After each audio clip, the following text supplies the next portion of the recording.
Assalamualaikum warahmatullahi wabarakatuh, Sobat RH sekalian. Jumpa lagi kita di channel yang keren ini, keren cadas ya Sobat semuanya. Kita bahas lagi kasus Brigadir J. Nah, ini ada pengamatan dari seorang pengamat ya, yang bicara tentang subkultur Polri atau polisi yang kadang-kadang mau menutupi aib. Jadi ini ada subkultur seperti itu yang tidak terbuka kepada masyarakat. Coba kita bacakan apa maksudnya. Dan inilah yang menyebabkan kasus Brigadir J ini jadi berkepanjangan. Jadi ketika ada kasus seperti ini, bukan dibuka ke masyarakat, tapi bagaimana ingin ditutup-tutupi, tentu barangkali dengan mengorbankan orang-orang bawah. Coba kita lihat ya, kita bacakan. Tentunya ini kritik yang membangun ya. Sebagaimana dilansir oleh Kompas.tv, kasus Brigadir J berkepanjangan, pakar sebut ada kode senyap, subkultur menyimpang polisi tutupi aib. Jakarta, Kompas TV, psikolog forensik Reza Indragiri menilai penanganan kasus Brigadir J atau kasus meninggalnya Nofriansah Yosua Huta Barat pada Jumat yang berkepanjangan terkendala oleh faktor-faktor non-teknis. Tegasnya faktor-faktor organisasi dari dalam tubuh Polri sendiri yang berusaha membiarkan ke sana, yang berusaha menyimpangkan ke sini, kata Reza di Sapa Indonesia Pagi Kompas TV. Ia mengaku sepakat dengan pernyataan Menteri Koordinator Politik Hukum dan Hak Asasi Manusia, Menko Polhukam ya, Politik Hukum dan Keamanan ya, Mahfud MD, bahwa ada unsur psikohierarki dan psikopolitik dalam penanganan kasus penembakan polisi yang terjadi di rumah dinas Irjen Verdi Sambo itu. Psikohierarki dan psikopolitik yang diungkapkan oleh Pak Menko Polhukam mengingatkan saya pada istilah code of silence atau kode senyap, ujarnya. Ia menerangkan kode senyap ialah subkultur menyimpang yang ditandai oleh kecenderungan sesama personel polisi untuk menutup-nutupi kesalahan atau aib mereka. Tidak hanya berlangsung di satu atau dua institusi kepolisian, tapi ini merupakan sebuah fenomena, ujarnya. Sedangkan psikopolitik menurut Reza berkaitan dengan adanya klik atau geng atau subgrup di dalam organisasi kepolisian. Jadi ada sub-sub mabes di dalam Mabes Polri itu sendiri, ujarnya. Ia menyebut kode senyap dari geng dan geng-geng yang ada di dalam organisasi kepolisian itu seringkali bertolak belakang dengan arah dan kebijakan resmi organisasi. Mereka seperti duri di dalam daging, menjadi pengganggu, kata Reza. Oleh karena itu, ia menilai fenomena tersebut sebagai tantangan besar Kepala Kepolisian Republik Indonesia, Jenderal Listio Sigit Prabowo, dalam meningkatkan solidaritas internal Polri. Tapi masalahnya apakah Sigit juga terlibat dalam subgrup atau kelompok? Nah, itu yang jadi persoalan ya. PR pekerjaan rumah bagi Korps Tribrata bukan hanya mengungkap kasus ini, bukan hanya pada aspek pidananya, tapi bagaimana melakukan pembenahan organisasi secara besar-besaran guna mengikis kode senyap dan membasmi berbagai klik yang mengganggu di dalam institusi kepolisian itu sendiri, ujarnya. Menurut dia, kekuatan untuk menghilangkan kode senyap itu berada di tangan pimpinan Polri dan Presiden, karena masyarakat tidak bisa berbuat banyak.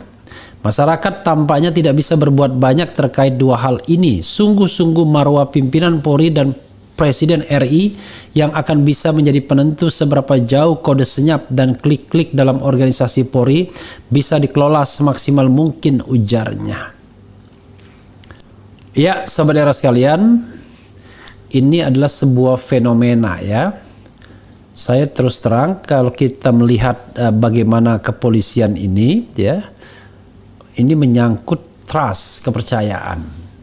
Apakah institusi ini dipercaya masyarakat atau tidak?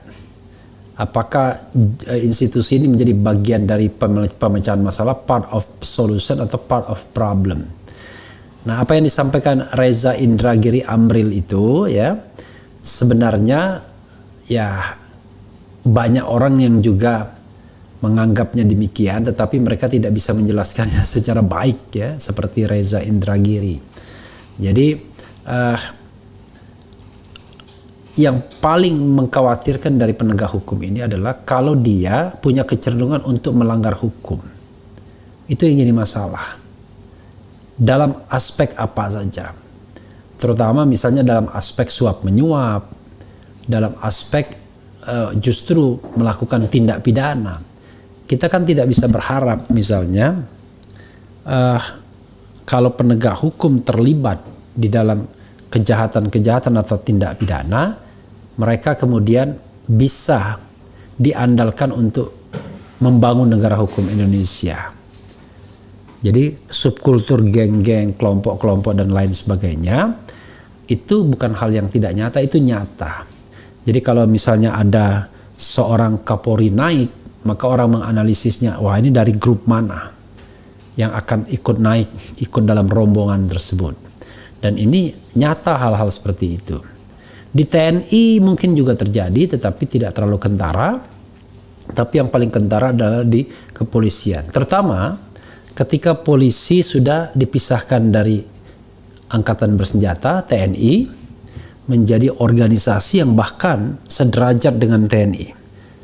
Yang tadinya Kapolri itu hanya setingkat KSAD, KSAU, dan KSAL, sekarang setingkat dengan Panglima TNI. Memerlukan persetujuan DPR dalam menentukan apakah usul presiden itu akan diterima atau tidak. Dan bahkan satu-satunya jabatan di mana Komisi 3 selalu mendatangi soan ke rumah calon Kapolri adalah ya hanyalah jabatan ini.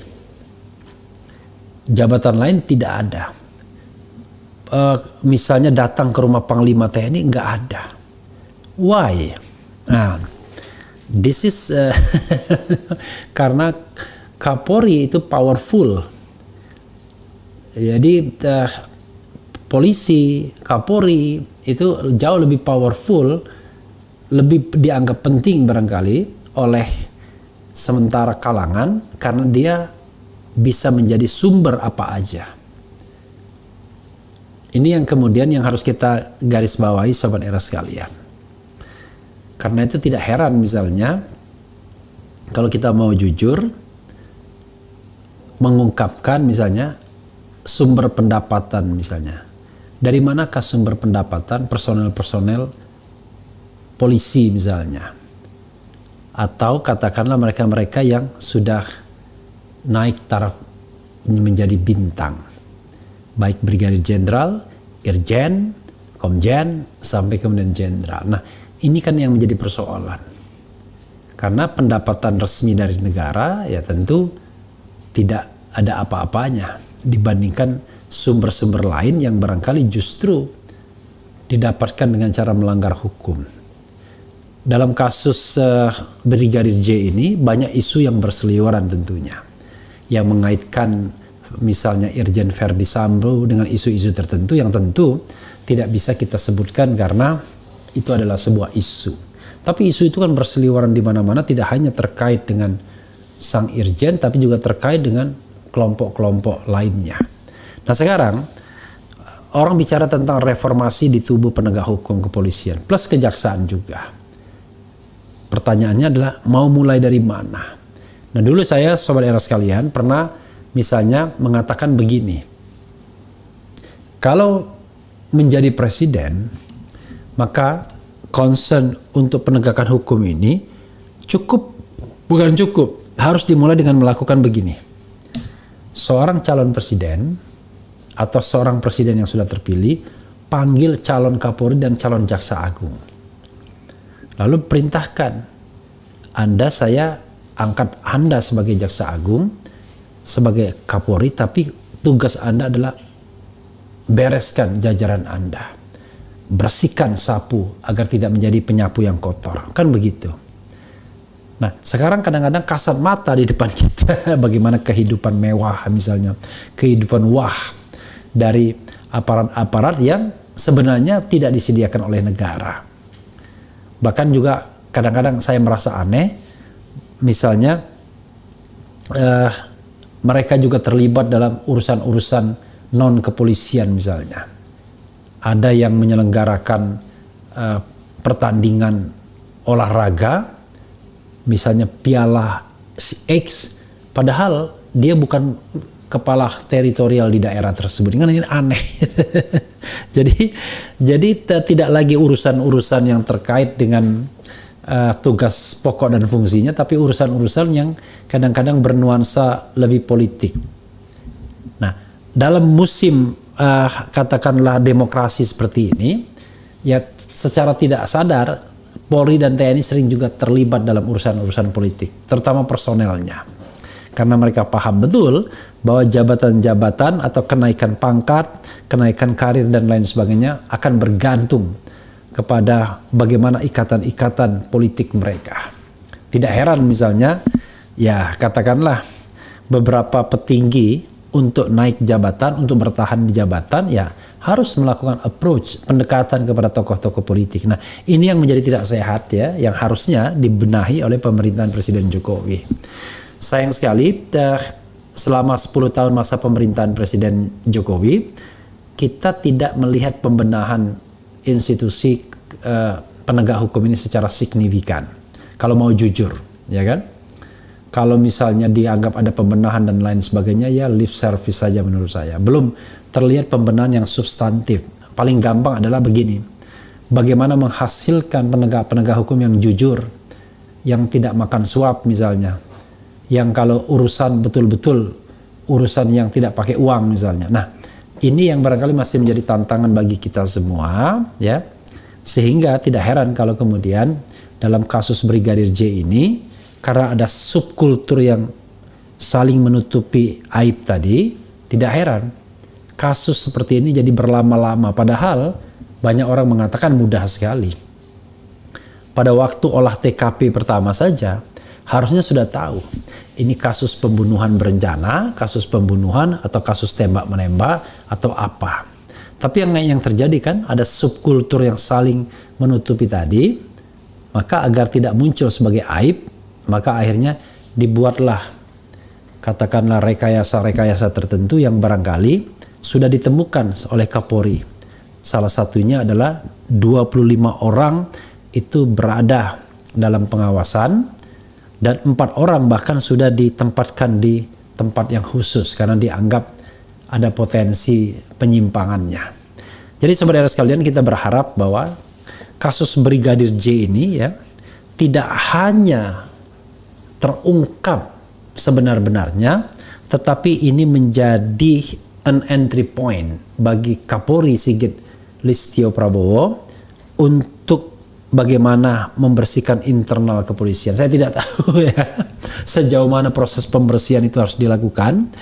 Tapi kalau yang terlibat hampir semuanya ya berat juga. Tetapi mudah-mudahan kita berharap bahwa ke depan kita memiliki penegak-penegak hukum yang bisa diandalkan, profesional, independen, kemudian kerjanya cepat ya, kemudian juga tidak di bawah tekanan, dan kemudian jujur, bersih ya kan, amanah dan lain sebagainya. Kita lihat nanti saudara sekalian ya ke depan ya apa yang akan terjadi. Apakah kemudian kasus ini mentok di Baradae saja, apakah juga akan sampai kepada pihak-pihak yang barangkali powerful, ada backup kekuasaannya, tetapi tidak bisa menghindar lagi dari kemungkinan untuk dijadikan tersangka atau bertanggung jawab terhadap masalah tindakan yang mereka lakukan. Kita lihat. Wassalamualaikum warahmatullahi wabarakatuh. Cheers.